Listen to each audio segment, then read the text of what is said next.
бууж жигнэхдээ буузыг наалдуулахгүйгээд гялгарууд тавьдаг.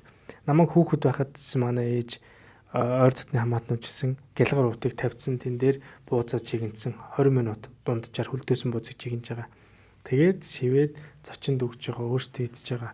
Энд нөгөө нэг гялгарууд чинь халаах зорилттой биш гялгарууд мэдээж байж таараа байх.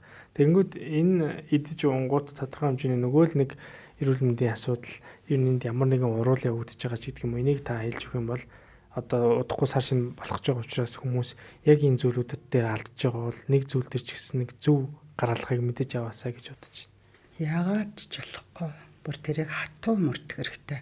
Бид нар энэ сургуулийн орчинд зарагддаг хүнсний бүтээгдэхүүний үнэлгээ судалгаа хийгээд жагаад ингээ галгаар дотор пирожки хуушур машуурыг хийгээд ингээд халаагаа тэг хүмүүсээс нь асуухгүй яаж байгаа юм бэ ингээ галгаар утанд хийдэг гэсэн чинь хурдан халдаймаа гэдэг.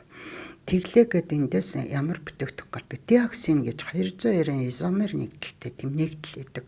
Энэ үр хавдрус гэж бичсэн. Галгаар утны аюул гэдэг зүйл нэг хэсэг бид нар галгаар утыг хоригдсан чинь нийтдээ нэг 0.4 мм зузаантай гэдэг юмнаас ихгүйг нь хүнсний зориултын галгаар утыг үлдээгээл бусдыг хоригдлохгүй нөгөө аим цэнхэр мэнхэр шар марыг чинь тэгсэн чинь нөгөө цаасан утнууд нь 500 төгрөгөөр гараад нөгөө дүүл нь 100 төгрөг байгаад ингээд хэрэгжиж чадаагүй тийм үнэтэй мөндхийн аваачиж юу хүү ер нь л хөгцсөн орнууд цаасан утнуудыг хэрэглээд айлээ хэвчсэн шүү дээ.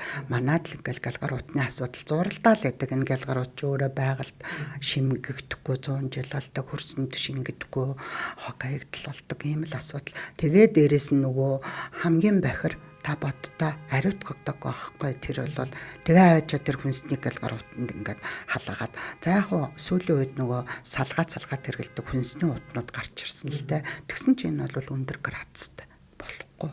Хүнсний скотч гэж яриад байгаа. Тэр чинь бас ялгаа юм шүү дээ. Тэр бол зүгээр хүүтэн нөхцөлдөө халааж өрөөсө болтгүй л ийм бүтээгдэхүүнүүд байгаа. Тэгэхээр бид нар жигнүүрэн дээрээ галгаар ууд тавина гэдэг ийм аюултай ойлголт бодлогыг бол бүрэн хариглаарай. Тэгээ яах юм бэ гэдэг. За тэгвэл